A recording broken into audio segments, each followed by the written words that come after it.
What's up, guys? Welcome to Nintendo Power Block, episode 141.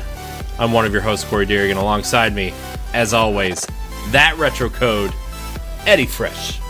Up, down, left, right, BA. Select start. 30 man. Yes. Look at this guy. Contra, get out of here. Over here, the wise Wisconsinite, putting in the work, Jesse Douglas. Jay Dizzle. Jay Dizzle in his house. For cheesy, my kneesy. Word. Jay Dizzle and Eddie Fresh. It's 2001 again, guys. What? No. The years. Oh, man. Dude, I'm sorry. Jesse and I have been putting in a lot of work tonight. We've already recorded 2 podcasts. So, how you guys doing, though? Jesse, I know you're dead tired, but how are you feeling, buddy? Good.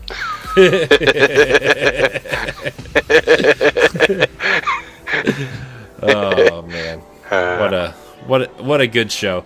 So the show's going to be a little bit different because it's the first week out of the new year, and there's an expected Nintendo Direct on the 10th. We are recording a day early also, so by the time you hear this, you may already know about the Nintendo Direct when it's coming. But you know, Ed and I will do our best to try to record some sort of direct recap when it happens. So, you know, like you can expect from us. I don't know if you guys watched last year or not, but we did the direct recaps of most of the directs, except for the last Smash one. But, you know, you'll be able to see that, and we'll get into the nitty-gritty of that direct. But for this episode, there's not a lot of news today, so we're going to talk about our most anticipated Switch games. We've each picked 3 that we're really anticipating for 2019, and then we got one question for Question Block. You guys are letting me down. You gotta get in there and email us at nintendopowblock@gmail.com and subscribe to our YouTube page. We're giving away Travis Strikes Again. Everybody's coming for the holidays. I know. Man, people too busy playing their Switches and not watching our show. Which is fine. Play your Switch. You can watch our show on your Switch. It's true. The YouTube app is on Switch. You can watch us. You can watch Nintendo Power Block on your Nintendo Switch. Dream come true. But before we get into all that, I'm going to get into some of this housekeeping real quick. Nindy Showcase is underway. Our first episode, Dead Cells, on Saturday. You can find Nindy Showcase through February 22nd, every Saturday at 10 a.m. Eastern Time. Great indie games such as Dead Cells, Guacamelee 2, Yoku's Island Express. Great, there's some great games in there. Just check it out. It's a good time. So many fun games. Also, starting March 2nd, Pod and Play Season 4. We are currently heavily into production of that show. 12 episodes coming your way starting on March 2nd, running through May. And also, here to announce, NG Arcade is starting in July. Ed's going to throw up some arcade classics and talk about them and really kind of go where Ed shines the most, and that's his arcade roots. So that's going to be a good time. What else? There's something else I was going to talk about. Oh, also, I would like to promote and I know none of these games are coming to Nintendo platforms for the time being or ever, but we have started 3 new podcasts and 3 new channels. Javelins for Hire, an Anthem podcast, also has its own dedicated YouTube channel. Dark Zone Junkies, our podcast for the Division 2 and Rainbow Six Siege. That show also has its own dedicated YouTube channel. And Tower Casuals, a Destiny podcast for the Casual Guardian, also has its own dedicated YouTube channel. Greatly appreciate it if you guys went and checked those channels out if you're interested in any of those games. Those shows are going up as we speak. The first pilot episode of Tower Casuals also goes up today as you are listening to this on Tuesday. Really happy with what we've done with those shows. Javelins for Hire and Dark Zone Junkies, our first episode's already up. You can download those now on your podcast service of choice. So now that the housekeeping's out of the way, remember you can find all of our content on ngrradio.com. What? Oh, and I thought you were signaling me like you wanted to say something. No, giving thumbs up for the new podcast. Like everybody should subscribe. Yeah. I was really shocked at how well our pilot episode for Anthem for Javelins for Hire did. 4 days in, we have 86 views on our first video. Very proud of that. That's insane. I couldn't have wished for anything better. So I want to thank everybody for that. One last side note for housekeeping before we get into what we've been playing. We are giving away Travis Strikes Again No More Heroes for Nintendo Switch. The winner will be announced on the January 22nd episode of Nintendo Pal Block. So get your questions in, email us, and subscribe to our YouTube page, and you could enter for a chance to win Travis Strikes Again for your Nintendo Switch. I cannot wait for that game. New videos are coming out every day for that thing. Man, game looks great. Yeah. And shout out to Suda51. He actually turned 51. Yeah, I read that the other day. His birthday turned 51. His name's Suda51. Crazy. But we're going to get into what we've been playing. Jesse, we're going to start with you. What have you been playing? So I've been playing a lot of games on Switch lately, actually, because I've been playing I picked up the Messenger, and I've been playing that again, and just trying to get further along through that, because I never did really finish that game yet. Mm-hmm. So I've been playing that, enjoying it. I played a little Lightfall again. I just kind of went back into it and was just kind of playing around in it a little bit again. Just because I do like that game a lot. I've also been playing some Pokemon Let's Go. Just like trying to get a feel for that game and trying to work on like leveling up my Pokemon and stuff like that, and hopefully eventually getting to the area I need to unlock that I need to go to transfer all my Pokemon from Pokemon Go, because I have a ton of them, and I just don't really care enough about that game to try to like make them super strong or any of that kind of stuff. So I'd rather just bring all that over to Pokemon Let's Go and work on making them stronger or whatever you can do on there instead. So I've been kind of playing that a little bit. I played some Mario Party today, and I actually did played it undocked and just played single player or whatever, and I got the secret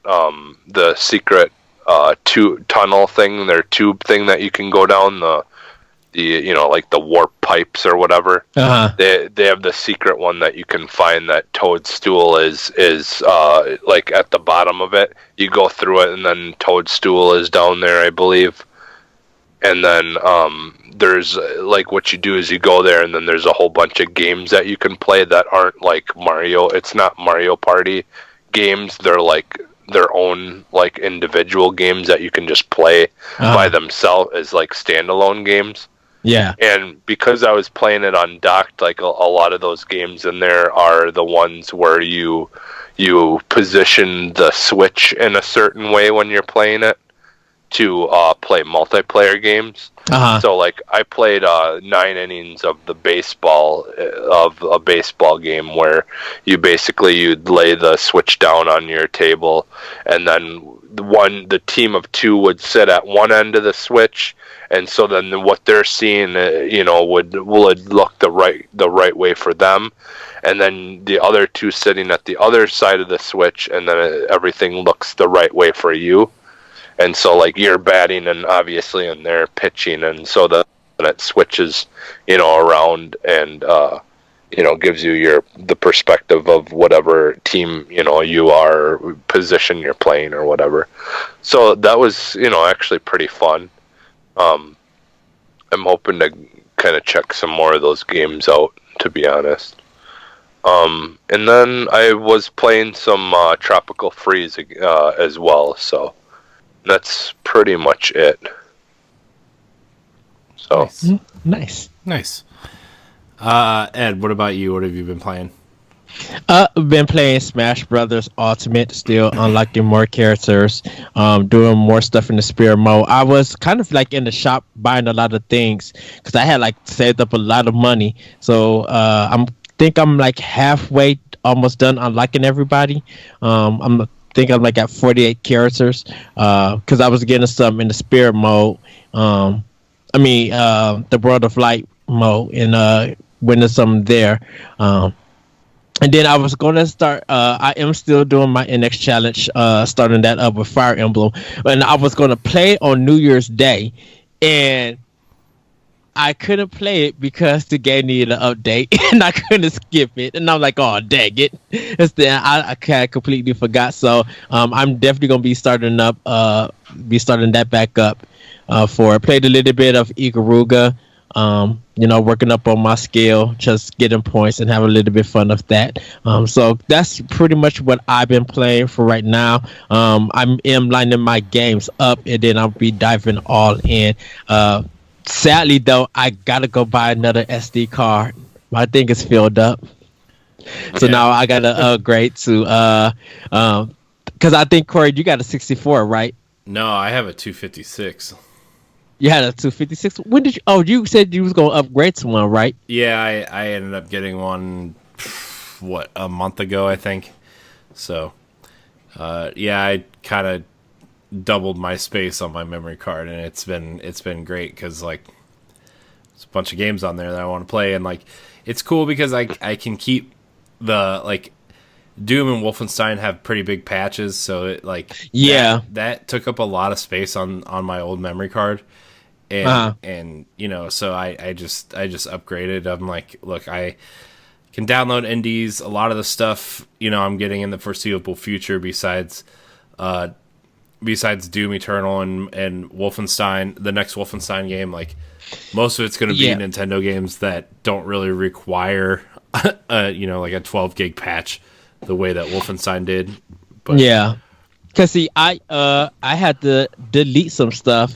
Like some demo stuff that I wasn't playing or anything, because I had brought Street Fighter the 30th anniversary collection on Switch, and I was just like, oh, dang it, I'm out of space, so I need to upgrade it now because I haven't even started NBA 2K19, and I want to start it, but found out that my system memories fill in my micro SD card, so now I got to upgrade to that.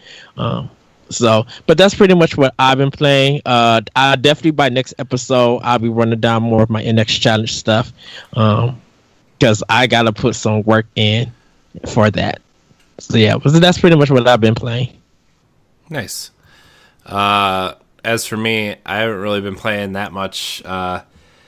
Jesse's been off this week, so we've been kind of trying to get ahead on some stuff like Squad Goals and Royale with Cheese and the Anthem show and some other stuff. So we've been kind of playing catch up this week, but I've played a little bit, I guess. I've played some Roller Coaster Tycoon. I have been playing some Mega Man 11, actually. I ended up getting it after Christmas for it was like $20, so I ended up getting it. And Mega Man 11's really good. It's I'm playing on easy, by the way. So You But that's fine. You can come at me if you want, but I suck at Mega Man, so you guys can just suck it. I'm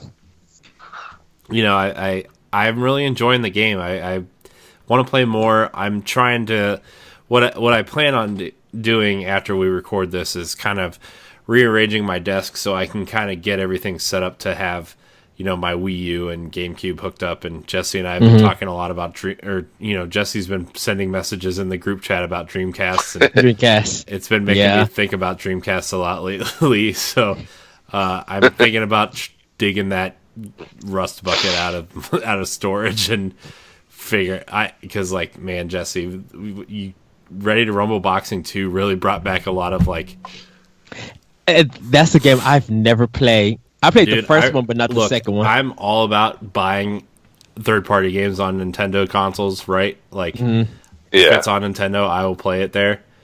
Ready to Rumble Boxing and Ready to Rumble would be fun. It was the first game for N64 that I traded in for the Dreamcast version because it was It was so much farther superior. Like the graphics were better, the music was better. Just the way the Dreamcast controller handled was way better than the N64. Having more face buttons to do more with instead of trying to guess. Oh, well, I have to press Z here. I have to, press the up C button on N64. Just having those 4 face buttons was way better. I loved Nintendo 64, but man, if there was a third-party game on that thing, I was like, oh boy, this is gonna be a gamble. Sometimes you win, sometimes you lose, and guess what? Ready to Rumble lost. But yeah, Jesse, you sending all those Dreamcast pictures, dude, I went through my library of Dreamcast games. I have 15 Dreamcast games that I'm I really forgot I had all these games. The one that Ed keeps thinking is a big joke, and it's not. Ed, when you come visit, we're gonna play through Blue Stinger. Classic. And dude, Jesse, I wish you would come too, because that is if you could imagine a comedy parody of Resident Evil, it's Blue Stinger. I thought Illbleed also was a comedy horror game. Yeah, it is. It's in the same universe. You'll S with fear. Dude, Illbleed. Have you watched Game Informer Super Replay on Illbleed? No, I haven't. Oh my gosh, dude, it's so bad. Illbleed I have to watch it. It's so weird. It's got a lot of cool ideas and using sound and your heart rate as mechanics in the game instead of just oh, I'm scared. It's a weird game. And supposedly if you beat that game 3 times in a row, you can play as the main character naked. Just throwing that out there. I've been playing Alone in the Dark on Dreamcast right now. No. and that game is it's definitely a lot like a rip off of Resident Evil. Well, but I'm actually liking it. Actually, Evil came because of Alone in the Dark. Yeah. Well, yeah. I mean, because technically the Alone in the Dark was out first. It's very weird though for me when it comes to Dreamcast, because Resident Evil 1, I played it on the original PlayStation. Resident Evil 2, I played on the N64, and then Resident Evil 3, I played on Dreamcast. Yeah. Well, yeah, Resident Evil 3 and was it Code Veronica were big on the Dreamcast. Those games are really hard to find on Dreamcast, by the way. Yeah. And I almost bought Resident Evil 3 for Dreamcast today too, because they had a copy of it. But it was I think $59. I couldn't get it to Code Veronica. There was just something that was off, and it didn't feel right. Well, that game, if you don't play that game in a super specific way, there's a game breaking. If you don't have the specific items when you get to a certain part, you can't progress.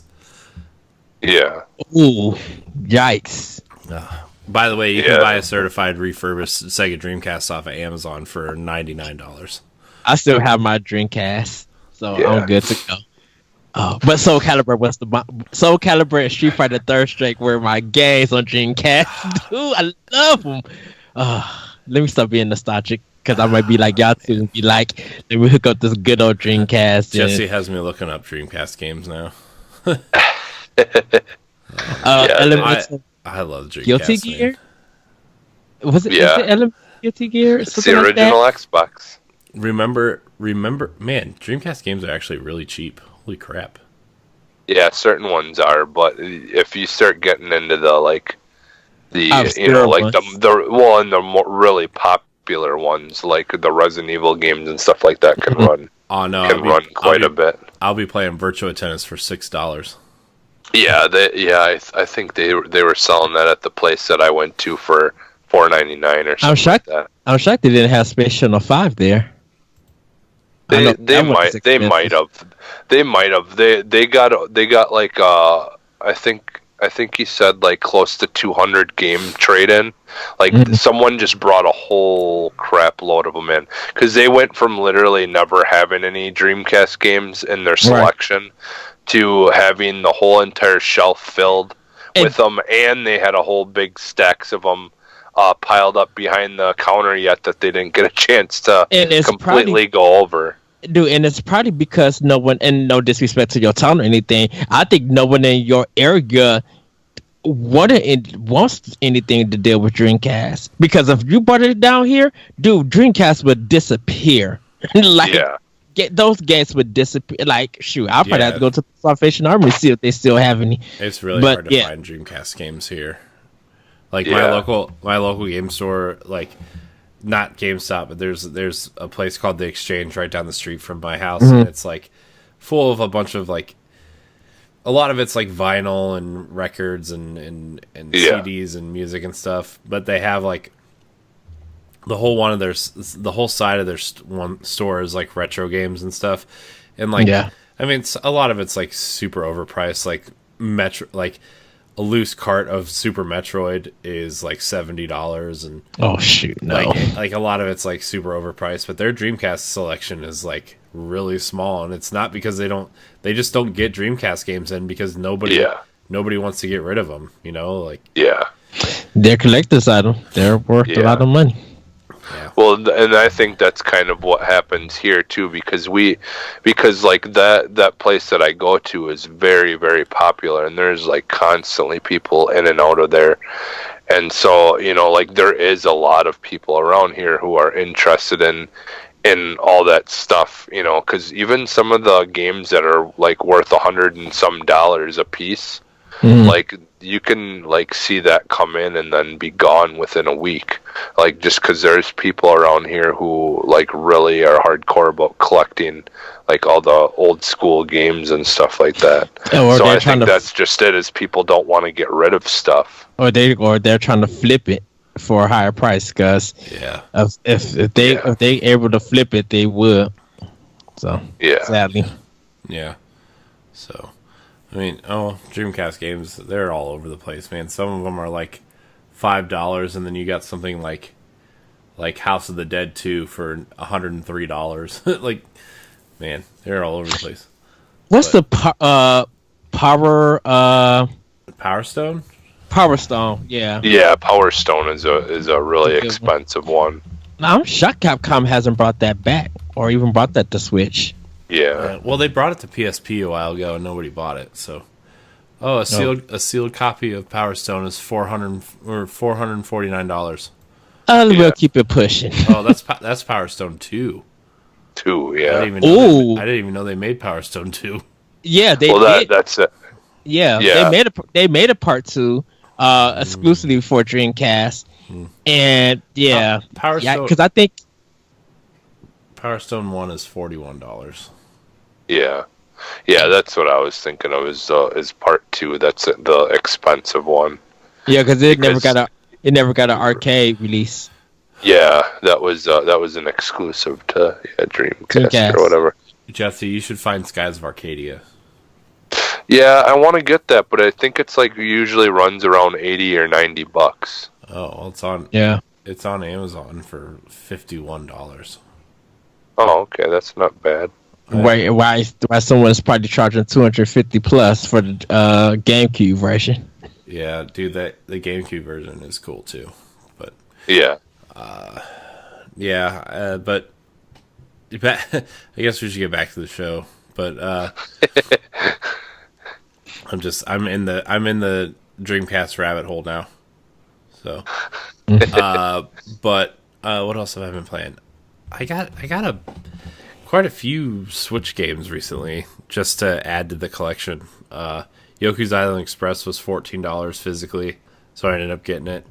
Nice. I haven't played it yet. It's still sealed. I just haven't gotten to play it. I forgot about ukulele. Yeah, I forgot I was playing that. Yeah, I got that physical. I played a little bit more of ukulele. I want to I want to record it. You know, like I want to start recording my NX challenge stuff, and you know, I'm finishing up some stuff. I got to edit a bunch of stuff tomorrow, but Sunday, you know, I'm gonna try to record some NX challenge stuff. So I mean, it's gonna be this. Yeah. I just, you know, this first week was like catching up on stuff, figuring out, making intros to the new shows, and trying to get everything together for those. And I actually really like the Tower Casuals intro. Yeah, I was listening to it at work. I'm like, oh yeah, that's really nice. And I really like the Javelins for Hire intro too. And you know, Jesse wrote the songs for Javelins for Hire and Dark Sun Junkies. So also Arsenal X. He's our music maestro. So, Producer. Yeah. Superstar. So, but that's kind of all I've been playing. Mega Man 11's a really solid game. Oh, I got Mega Man Legacy Collection and the Mega Man X Legacy Collection. So I'm still debating on that if I should get it, because I have my mom got them for me for Christmas, so I have them physically. So I mean, okay, because I have the Mega Man collection on PS3. Yeah. And I still have the GameCube version of it. So I'm just like, do I really need the other ones? Because it has 9 and 10. I wonder. Yeah, I'm trying to. I mean, what else did I get? Oh, my mom also got me Crash Trilogy. So I played a little bit of the first one, and yeah, I mean. Yeah, it's Crash. I mean, I don't know what else to tell you. So, I still think 2 is better. I just want to play through them because I never had a PlayStation, and like I really want Spyro to come to Switch too. You know, I haven't bought Spyro yet because I'm waiting for a Switch version. Yeah, I think it's later on this year. I do too. That it'll be out. And like, I really want to try Crash Team Racing because I think it's a game my wife will play with me. You know, played a ton of Mario Kart, played one round of Mario Party. By the way, Mario Party, not terrible if you're playing with other people. No. Playing by yourself. I honestly finding that special thing, though, playing by myself was fine. Because those are interesting games. But well, and I think that's why they showed the trailer that they have other people playing it. So that's the attention. Let's see. There was something. What else? What was the other game I got for Christmas? I don't remember. But that's what I've been playing. Is Tetris also played a lot of Tetris. Puyo Puyo Tetris, by the way. If you're just joining us, public service announcement: Puyo Puyo Tetris demo free on the eShop, and you can play unlimited Tetris for free. So, public service announcement right there. But better yet, just buy the game for Switch. Nah, you don't. Buy Tetris Effect if you're going to buy Tetris. Oh no! If you just want to if you just want to play Tetris, just download the demo. It's fine. I don't care. But the only thing is, though, in the demo, you can only play against a computer, though, right? You can't just play regular Tetris. Yeah, you can. No, you can play Tetris, like single player Tetris. Tetris. Oh, how? It should be on. Like, it should be like on the start screen menu. Oh, okay, because it would only ever give me the option to either play a Puyo Puyo Tetris against a computer or regular Tetris against a computer, and that's it. Like, those are the only options it would give me. I think it's another mode with the demo. It should just say Tetris. It should just say just Tetris. Yeah. I don't know. That's weird, yeah. I don't know. But anyways, unless they changed it. Maybe they did. I don't know. Maybe. I bought the game, so I'm not a scrub like you, Jesse. I paid for my Tetris. I got it before it sold out on Christmas, so. Oh, man. I ended up just buying it digitally because Tetris has to be on Switch all the time. So, I bought the Sega Genesis collection on Switch. That was the other thing I bought. Right. Guess what? It's still good. It's fine. There's about 8 playable games on there and about 35 pieces of garbage. So the same Sega Genesis collection that came out at 360 and PS3 then. Yep. And yeah. Wonderful. And the best games for the system are not on there, which are Rocket Knight Adventures and Teenage Mutant Ninja Turtles Hyperstone Heist. And both of them are by Konami. Wonderful. Surprise. But yeah. Anyways, we're going to get into question block real quick. We only have one question this week. Remember, you can email the show at nintendopowblock@gmail.com and subscribe to our YouTube page for your chance to win Travis Strikes Again No More Heroes for Nintendo Switch. We're giving it away on January 22nd's episode, so make sure you get your questions in by, I want to say, January 19th, which is the Friday before. So, because we usually record on Saturdays. So, get your questions in for your chance to win. Our question comes from longtime listener and writer Greg Schnabel. He writes in and says, "Where's the email? Where'd it go? There it is." He says, "Happy New Year, guys. I know this will never happen, but when Nintendo was, quote, struggling with the Wii U, people, internet trolls, wanted Nintendo to go third party and just give up on console making. As I said, it would never happen. But if it did, and certain characters were console exclusive, what/who would you like to go where? I.e. Metroid on Xbox, Mario on PlayStation. Thanks, guys. Greg." So, I would love to see 343 tackle Metroid. Yeah. Come on. Halo 4 screams Metroid, man. Screams it. I would probably say that I would probably like Mario to go to Rare and have them kind of so it would be on Xbox. Yeah, I was actually thinking about that too. Like, what if you made Mario in the Sea of Thieves art style and made a I think Zelda would be better in this in probably actually as a rare franchise, like Zelda being done like in that style. Like, could you imagine like Zelda with that amazing water physics and like in that Sea of Thieves art style? I think would be kind of cool. This all breaks my heart because I want to see Zelda, and I'm stealing this idea from a long time ago from the Life of Gaming podcast. Josh Brandt brought this up, but I'm stealing his idea. This is probably like 2 years ago, by the way. I want a Sony funded From Software game based in the Legend of Zelda universe, and it would be a Bloodborne / Dark Souls-y style Zelda game. Oh, that would be garbage. You're garbage. You're not allowed to use the word garbage anymore, Ed. Okay. It's 2019. No more garbage. That would be trash. That is very questionable, then. That's going to be my new term. Ooh, that looks very VQ. Very questionable. Where is not a good developer to touch any Nintendo products? I want the Coalition to tackle Kirby.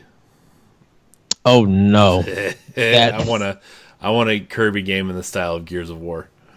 Oh no, that would be horrible. Oh gosh, That was a joke. That was a joke, by the way. This is literally making me cry inside. Like, oh, this is breaking my heart. So, Excite Bike, I could see Playground do. Because they would do Mario Kart. No, There's an actual. I would give Mario Kart probably to Sony. There's a Excite Why? Bike Because all of their kart racers have failed, so you're just going to give them another one that's successful. I think that with Gran Turismo, in a sense, if they could tweak that, I think that would work well with Mario Kart. A realistic Mario Kart. So instead of the creators of Forza who make a better game than Gran Turismo doing it, you would rather someone who's worse at it? Well, I would actually Forza, I actually want to see. Sorry. But see, if you look at Forza Horizon 4, they have motorcycles, and you can't drive them. But Forza Horizon 4 has some motorcycles in it. So Excite Bike, because that's a motorcycle game, and with all the custom tracks and stuff, Playground could do a fantastic job of it. If I was going to give Mario Kart to Microsoft, I would have the people who originally makes the Forza regular Forza games. Yeah. Right. Yeah, Because, that's what I was saying. right. And only reason That's why what I would give Sony Mario Kart, like the Gran Turismo stuff, is because I think that would be more visibility for Mario Kart, and that would be like Sony doing a Mario Kart game. That would make more people interested. People would laugh at Microsoft if they touched like the original Mario Kart from the Forza thing. But Excite Bike, that would work. That would fit Microsoft in a sense. That's what I'm thinking. If we're talking about Mario Kart to Sony, I would like to see the team who did Mod Nation Racers come back and do Mario Kart, because you could build your own Mario Kart tracks and build your own karts and design like helmets and cool like little outfits for your characters, and like, you know, either that or like Little Big Planet karting. Like, get those teams together and really do that, and then you could almost do like Mario Kart versus Crash Team Racing or Mario Kart versus Jack X or something. I was gonna say, but there's also Diddy Racing, so yeah, that was probably the best racing game next to Mario Kart. So yeah, I think I'd rather they do it. I'd rather they do it over anyone else. Conquer for the first time. He was all like cute and happy before his drinking problem and his, you know. I would take Burnout Takedown over Diddy's Kong Racing any day. I would give Media Molecule the Yoshi games. I think that would definitely fit. Because like, I think that would fit. I would give them Yoshi and Kirby, to be honest with you, just because like those are the two that seem to be playing with the art styles the most. Yeah. I would actually give Insomniac Metroid, or I would give Guerrilla Games The Legend of Zelda. I think that would fit them better. In a weird kind of sense, I think I probably would give I would give the Minecraft team for Microsoft Animal Crossing. Yeah. In that sense, I think it would fit right there. As for a platformer, as for Mario, Mario could go to Insomniac, but I would think I would give it to Sucker Punch. I would give it to whoever did Astrobot. Yeah, to be honest, I would give it to. I would say Astrobot is probably the best like 3D platformer since Mario, Super Mario World or 64 or whatever. I would give it to Sucker Punch because they have done Sly Cooper the Sly Cooper games. So it's something that can do a real life Mario, or they could do the Paper Mario universe. I mean, Insomniac does Ratchet and Clank also, so right. But I think Sucker Punch has been working with different art styles and stuff. So I would definitely, since Mario is based a lot of that universes with different art styles, I would give it to Sucker Punch for that. I guess give 343 Metroid, but I still say Insomniac. I would give them more Metroid. That or I wouldn't even mind seeing like Remedy do Metroid. Yeah, I was trying to think of like just because like the way that they like their physics and stuff. They're basically making Metroid with Control. Right. I think I would give Microsoft, whoever could do it, because of Obsidian, them acquiring it. I would give them Fire Emblem. Man, a full-on Fire Emblem RPG. Yeah, for Obsidian, I would give that. I would trust them more with Zelda if I had to, but I still feel like Guerrilla Games would do better with Zelda because of their experience with Horizon Zero Dawn. Yeah. Like Zelda doesn't need to have that Bloodborne experience. Just play the. I just want to see. It wouldn't be a Zelda game. It would just be a game set in the Zelda universe, where you are a knight of Bizarro Zelda. Yeah, where you're kind of like this knight of Zelda's, like a lost knight of her guard, and you kind of just, like the world has been corrupted by Ganon, and you just kind of go through and like, oh man, I gotta fight these skeleton guys and stuff, like next Dark Souls. See, Hyrule Warrior just destroyed that From Software idea because it's just like you want crazy fast pack action. That's what like when you get into a Zelda battle, you don't want to be methodical. You want to just like kill and get through a fight. Like you don't want to be like, oh, swing, I got to roll dash. Like, I know we saw that in Skyward Sword and how nobody likes that game. So. No, what about Ninja Theory? Ninja Theory doing Bayonetta. Well, that's platinum. Like that would be. I know. Well, I know. What if Ninja Theory? What if Ninja Theory did a Zelda game? Zelda. I would pre-order that thing right now. Yeah, it would be. Yeah, because that would be like it would have similar feelings to like the Bloodborne.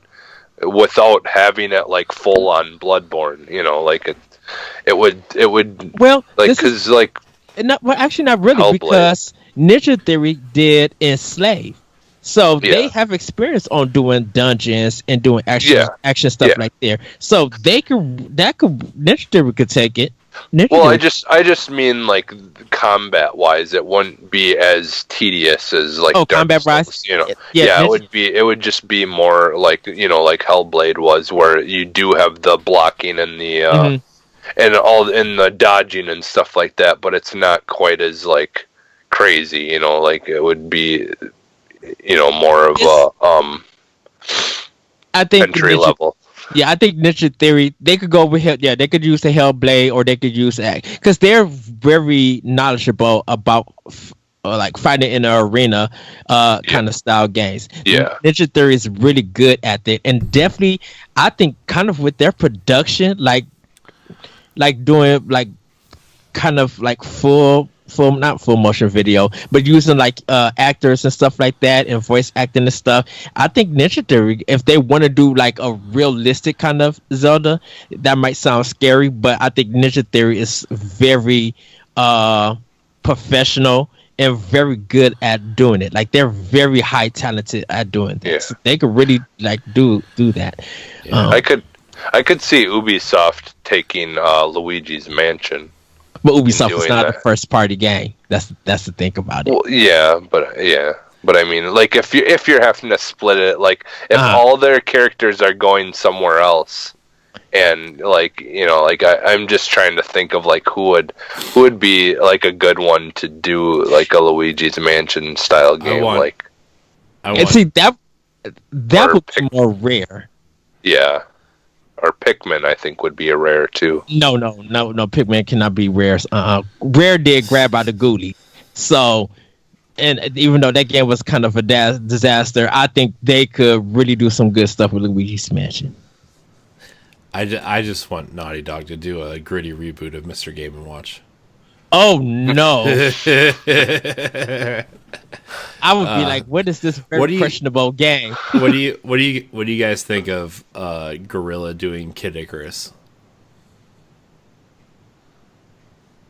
Yeah. I mean, I think they could pull it off.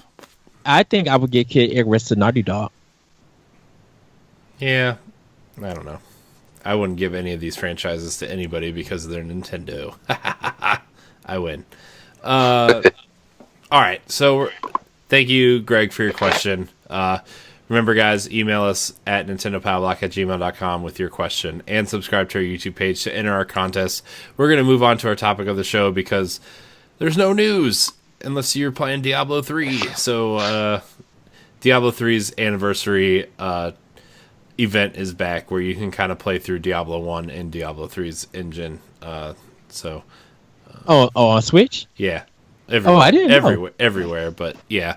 So enjoy that if you're playing Diablo 3 right now on Switch. But our topic of the show, first show, kind of it's our second show back, but our first kind of real show of 2019. A lot's coming out this year for Switch.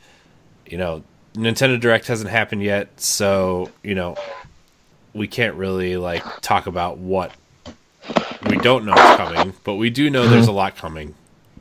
And the topic of the show is, I want to know what your guys' top 3 2019 games are for Switch as of January 5th, 2019. Okay, so I'm going to start with my number 3. Yeah, we're just going to go round robin. Ed, Jesse, me. 3, 2, 1. Okay, so definitely for 3, for me, this is going to sound weird because we don't know no more information about it. It doesn't sound weird coming from you, Ed. Weird coming from you is normal. Oh, wow. It's probably some SNK collection or something. No, actually, Shin Megami Tensei 5. I hopefully that game gets released. Is that confirmed for this year? That's the thing about it. I don't know. But I'm assuming because they showcased it last year. Well, and they showed it at the announced event. Right. And then they showed more of it last year, I think during Tokyo Game Show. Not the PlayStation conference or anything, but I think they were just showing like trailers and stuff and did an update. And I think it's getting localized. I think the game is done, but I think there's a release date for this year for Japan, but I don't know nothing for America. So, but I'm very intrigued when that comes here. Hopefully, then that's why I said hopefully that it comes this year for Switch. That's be my number 3 anticipated game. Nice. Yeah, I'm pretty excited for that too. I want to see how they translate that from 3DS to HD console. Because like Shin Megami Tensei has been like it started on PS2, but then it made its way to like DS and 3DS. It actually started on PS1. Well, I mean, yeah, you're right. So, I just mean like transitioning from console to handheld back to console. Yeah, I guess was what I was trying to say. But yeah, that's interesting to see. So, Jesse, what's your number 3 game? All of mine are like basically the big ones that I've been excited for a while. So Yoshi's Crafted World, it would be my number 3 that I'm interested in. I can't wait to get into that world. Yeah, I can't wait to see what that game's like. I want to. My 3, 2, and 1 all could technically be number 1. So, like all 3 that I picked are basically like I just can't wait to play them. So. Yeah, I have an unexpected one on my list, but I want to see how Yoshi's Crafted World kind of takes Woolly World's kind of aesthetic and applies it to like, because the cool thing about it is like you can destroy like the parts of the world and turn the whole level around and play it backwards, or I want to see that aesthetic. I think it looks cool. So my number 3 game is Dragon Quest XI S. They did say they were aiming for a 2019 release date in the West for that game. Did they made an official announcement for it? Yeah, they said for the West they are aiming for a 2019 release. Oh, I didn't know. Because I think I know for me, I was waiting for them to announce something because they said they didn't know if they was going to do it or not. So I didn't know if they did anything official. Yeah. So I mean, I waited so long for the PlayStation version. I'm like, I'm holding out. I want a big, meaty kind of a sprawling RPG. Like, I want a world that ever since Breath of the Wild, I've wanted kind of like an open world style game, and Dragon Quest looks like it's going to scratch that itch a little bit. Not necessarily the Zelda itch, but like this big sprawling open world that I can just kind of run around in and grind and just do whatever, So yes, Dragon Quest XI S is my number 3 game. Nice. Number 2 for me, Grandia 1 and 2, the collection.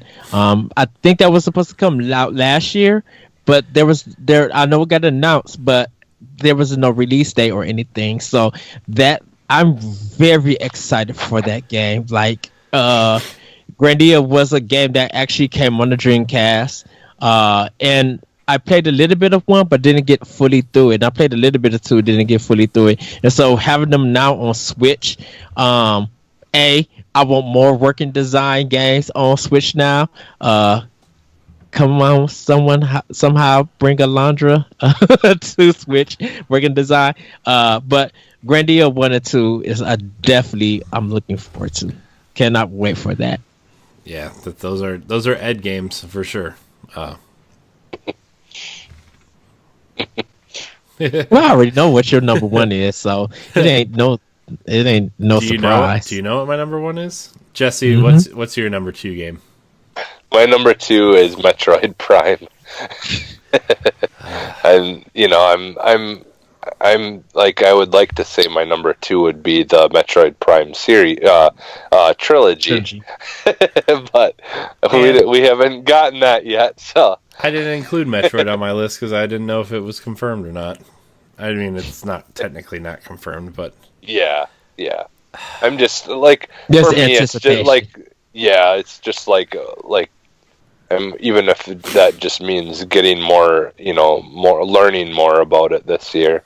Yeah. But that's. See, I was going to say, if we don't learn anything from this Muster Break, if they decide to have one, I think we'll learn it in February or March. There's another some kind of direct will happen within that time, unless they do a Nindie Direct soon. I'm thinking we're gonna hear something about my number 1 this direct that we're getting supposedly soon. So I still think that, like, if we don't hear about a Metroid Prime HD Trilogy collection at this direct, like, Metroid Prime 4 isn't coming till next year. And I think Metroid Prime Trilogy will be the game that they, like, hey, we're showing off Metroid Prime 4 at E3 for next year. And they're going to show Metroid Prime during their direct at E3 this year. And then the Treehouse will be playing the Metroid Prime HD Trilogy.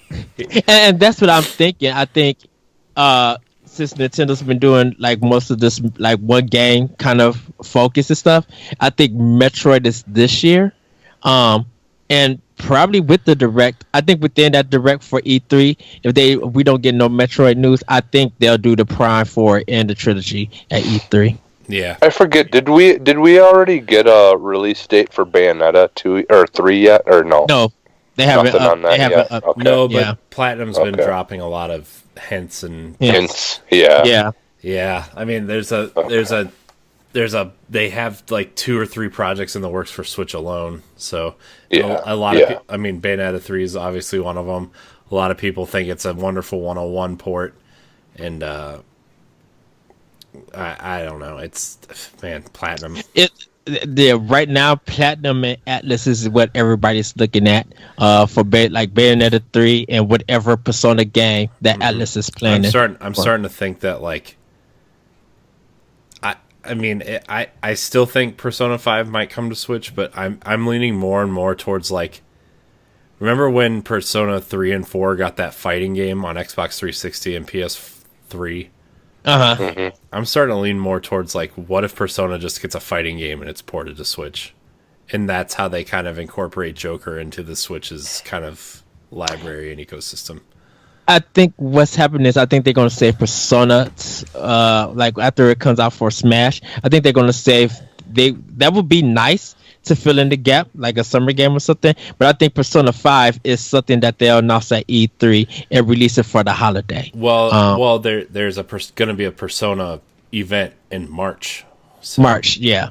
So I mean, the thing is like they announced Persona 5R for PlayStation already, but don't nobody know what it is. Yeah, nobody really knows what it is. So like, I think that R is probably like a remix. Yeah, I mean, like, I watched a video where people were speculating on what it meant. Yeah, but yeah, like that all, because there's like, what was there, Persona like M, Persona R, and Persona S or something like that. Persona 3 was Persona 3 FES. 4 was on Vita as Golden, Persona 4 Golden. Well, no, there's 3 new Persona games that are coming out, and like there's one named R, one named S, and one named M or something like that. Persona. They might be the dancing games. Yeah, there might be the dancing games, the fighting games, and then the remix of 5, I think. Yeah.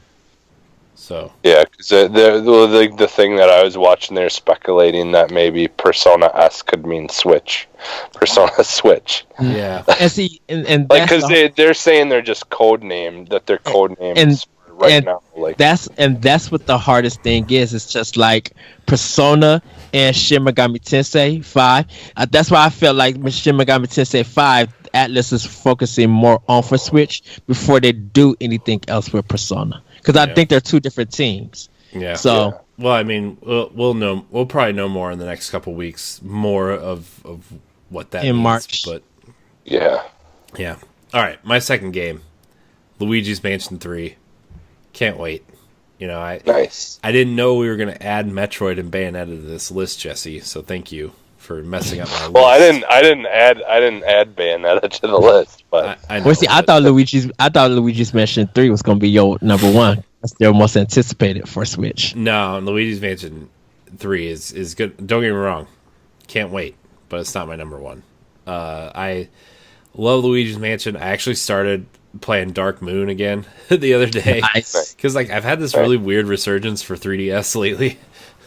Where I got A Link Between Worlds loaded up. I got Ocarina of Time and Majora's Mask loaded up. I got Luigi's Mansion loaded up. I got the Mario and Luigi RPGs loaded up. Like I'm ready to go, man. Ocarina of Time. So I need to go can't wait for Boss's Inside Story and I need to go back and go get Mario World Gold and Luigi's Mansion. Super Mario World U or whatever. That's next week. That's next week. So that's an automatic one. It's Friday, actually. By the time this posts, it's Friday. Look, I get paid that Thursday. That's like, oh, it's 8:00. I'm already at Target. I need my copy now so I could go home. Ed, what's your number 1 game? Well, everybody who knows me know how cuckoo crazy I've been talking about this game. So anybody want to take a guess? Onimusha Remastered. No, is that out yet? I think that it is. No, it comes out the same. It comes out the same week as Travis Strikes Again. Okay, then I'll be buying that. Of course, it's Daemon X Machina. Like, there's no end. It's a bust. Crazy anime action, huge robots. Graphic style is up my ante. This is my number 1 anticipated game of the year. Sorry, Anthem. Sorry, The Division 2. You guys are great, but you don't compare to how excited that They'll be fine without you, Ed. They'll be fine without. Oh, I mean, those games. I know. I'm just giving you a hard time. I know. I mean, those games I'm anticipating for, but my hype level for them Ex Machina is just like beyond crazy, dude. Like just seeing the trailer, I wanted to give it Game of the Year award. I mean, it's not even out yet. That's Trust true. me. If I could do trailer for a Game of the Year award, Dem Ex Machina would win. Sorry, Iconoclast. I love you, but Dem Ex Machina would have been Game of the Year. Man. Jesse, what's your number one game? My number one is Pikmin. Pikmin 4. Man, Jesse's just pulling out all kinds of unconfirmed, release date, just no announcement. Yeah, we're gonna get an announcement about it this week. Yeah, or next week. Oh. In that case, I'm excited for Mario Maker 2.0. I'm excited. What? I'm excited for Kid Icarus 4. I'm excited. I'm just messing. I'm just pulling a Jesse, Ed. You know, I'm excited. I'm excited for Turtles Hyper Sun Heist 3. Yep. If that happens, I'll buy it right now. I'm excited for Mario Galaxy 1 and 2 HD collection. Oh, that's I'm excited for the new Zelda game that they're announcing. That won't be until next year. No, I'm just kidding. And Halo. I mean, to be fair, Pikmin 4 has been confirmed that they are working on it, but it's... Yeah. I mean, to be fair, I think they said it was done before the Switch even launched, so... Yeah, I know, that's the thing. There's a lot of people saying that it's been done. They're just polishing up that fruit to make it look even prettier. Yeah. I don't know if y'all heard about it, that Nintendo was going to some VR convention or something to be observant. They were just going to be observers and stuff. And I was just like, ooh, Pikmin and VR works. Yeah, I was thinking about that too. I mean, not Pikmin in VR, but like certain games in VR. You know, I think, it's VR, man. I think Nintendo's kind of interested, but they also have the thing where like they can just put the screen in a thing like Google does, you know, where you can put your phone in it and it just kind of be the VR. And the Joy-Cons already have motion controls, so like you already have the motion controls there. Like it would not be. It would be relatively inexpensive for Nintendo to develop some sort of cheap VR solution. Well, what if that's what they're aiming for with the? What if that's what they're aiming for though? For the new, like, you know, we've been hearing rumblings about version 2.0 of the Switch. What if that Switch was a lot thinner, and so like not as heavy? So they could actually do VR with that version of the Switch. So then that way it's not as like clunky and you know, like, because right now there is things you can do. You can get to make your Switch play in VR and virtual reality, but the screen is just so heavy and clunky that it just doesn't look good, and it's just not feasible for someone to play it that way. So if they were to make a thinner, you know, lighter Switch, I think what they would do is they probably wouldn't do that, but if they could get the technology from the new 3DS XLs and where you could do 3D without glasses and stuff, I think they would just incorporate that in the new Switch. I don't know, because a lot of people just turn that off. Well, yeah, but if they could get it better, like have it as an option, but you could also do VR if you want to. Yeah, like I don't know. Yeah. It's Nintendo. They're trying to waste that. I don't know if they would waste that money though. Again, on that, and that's the thing about it. That's what I was about to say. Like Nintendo don't think about that money. They were just like, what cutting cost can we save but still get that experience and make some money off of it? Yeah. Oh, by the way, Corey, what is your number one? You still ain't saying nothing. So I'm cheating a little bit now that Jesse picked Metroid Prime on his list. So 1B, I have 1A and 1B. 1B would be Metroid Prime 4. Can't wait for that. Although I'm still the more and more time that passes, I'm more convinced that that's a 2020 game. But, yeah. And then my 1A is Fire Emblem Three Houses. Yes, dang, I forgot all about that. Yes, I can't wait for Fire Emblem. Since Awakening, I've been a huge Fire Emblem fan. I know that's kind of like, the hipster jumping on point. Like, I was Fire Emblem fan before this. You know what? I don't care. Suck it. I think that's the. Did we talk about that? Was that the lead-in game for the holiday stuff? What? Like they end with Pokemon or they start with Fire Emblem Third House, for like September, October, and November and December, like for the holiday. Well, their updated thing on their website says spring of 2018. So I think it's going to come out in May because that's when Shadows of Valencia came out for 3DS. That's when the Revelations, the third part of Fates came out, was in May, and I think Fire Emblem Awakening came out in May. So I really think Fire Emblem's going to be the May game. I think so. I agree with you because I remember I feel like Fire Emblem was fitting for February. There was a point in time that there was some Fire Emblem games that came out in February. But May does kind of sounds right because I think we said Kirby. No, not Kirby. We said Yoshi for March. Yeah, we don't know about April. I think Yoshi's going to kind of settle in that spot where Kirby settled in last year. Mm-hmm. I'm just trying to think of like the last couple years where similar style games fell. Yeah. So I mean, I think Yoshi's going to fall in March, and then March. I don't know, man. I'm still trying to figure out. I was convinced that Metroid Prime HD Trilogy was coming in February. Convinced until it wasn't announced. So now, like, if it's not confirmed, there's no way to say, "Hey, it's coming here." So, I'm gonna try to look up some stuff real quick. And I think Nintendo is listening. I think they're aware that people want Metroid Prime Trilogy. I think right now though is that game really got to go through a remaster process.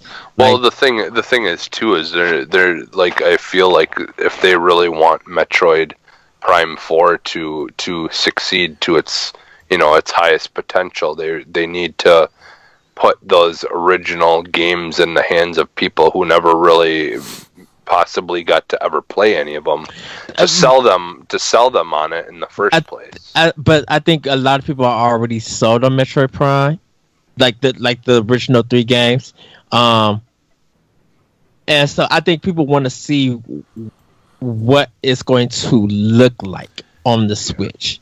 But I'm saying there's a lot of younger people who are buying Switch who don't even know what the GameCube is. I'm saying there's just a lot of people who didn't buy the Wii U. There's a lot of people who, like the Metroid Prime games, there's a lot of people who own Switch that didn't play any of them. It's because that is true. Well, it's really weird because the Metroid series is popular here in America than it is in Japan. Yeah. So it's going to be interesting to see who's developing this Metroid Prime, because they haven't announced who it is. Like, everybody's suspecting it's going to be Retro. No, everybody thinks it's Bandai Namco. I thought they already confirmed that Retro's not working on it. Oh, okay. So I mean, yeah. Who do they put? Because I think who do they put it in? I wonder.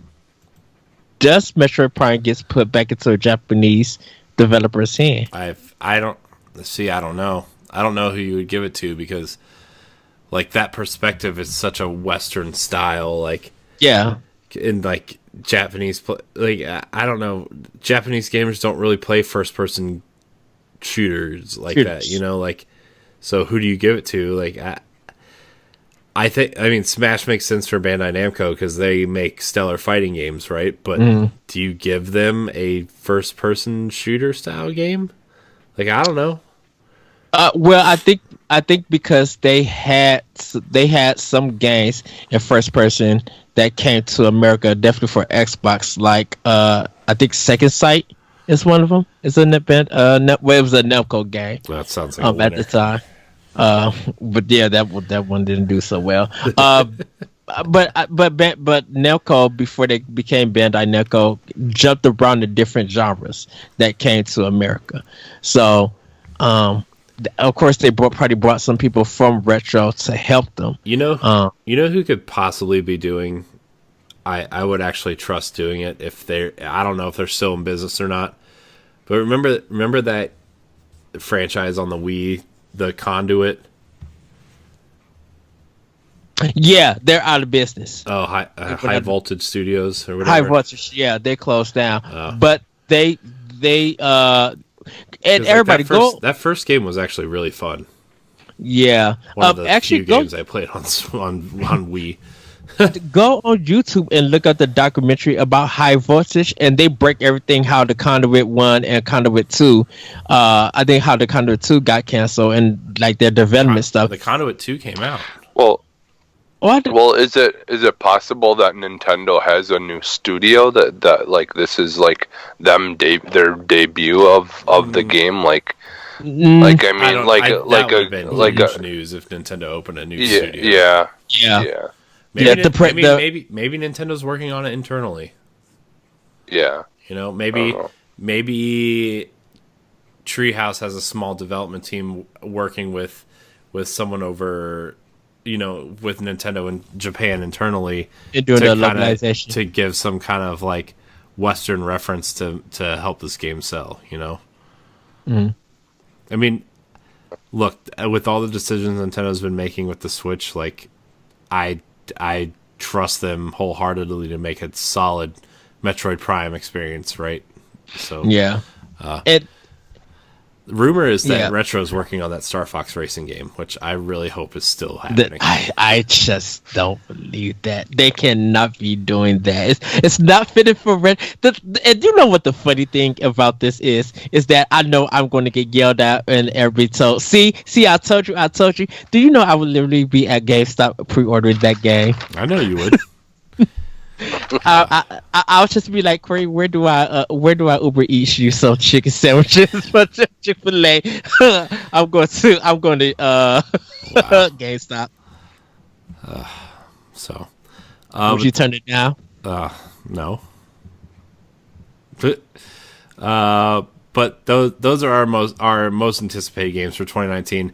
Now, whenever this direct happens, definitely gonna have a different opinion next week, but for now, that's I really hope that direct happens this week. It's got to, right? Like they always have one the first or second week of the year.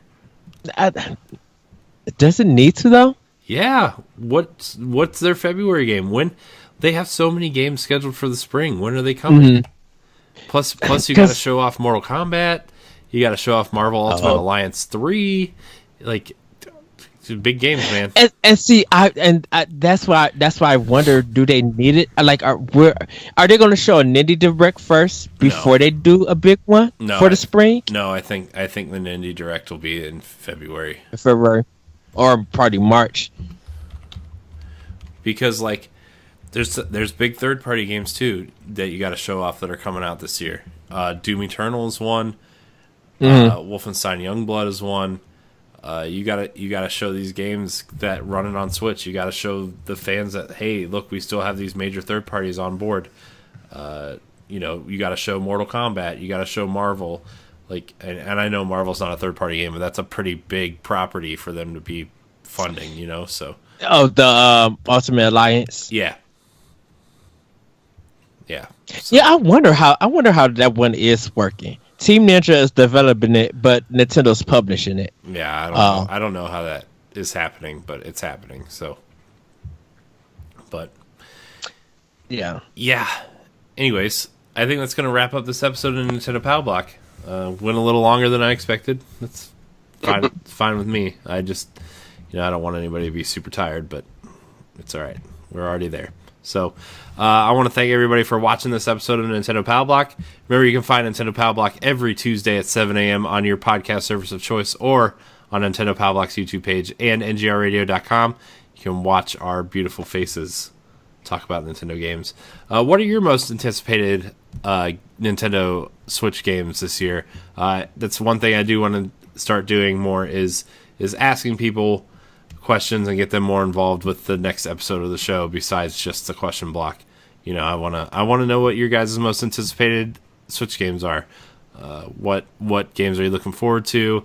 What games are you interested in? That kind of thing. So just leave a comment below the YouTube video. Remember to like, subscribe, and share. You can follow us on Twitter and Instagram at Nintendo_PBlock. And you can find all of our content on ngrradio.com. Jesse, where can we find you? Besides in a napping phase in about 5 minutes.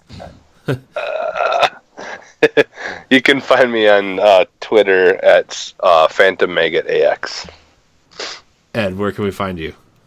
You guys can find me on Twitter at ThatPretcherCode, and you can check out Optional Opinion on SoundCloud, iTunes, Google Play, TuneIn, and other podcast apps. Recently, I did the 3rd annual Bunch of Game Awards, so you can find out who won what award, who won a Charles Award, and who won a Garbador Award. So, yes, it's 70 categories, so it's like almost 2 hours of work. Wow. But yeah, it's like I said, it's a bunch of games, but I think you guys would thoroughly enjoy it. Nice. You can find me at CoreyandHD86 on Twitter.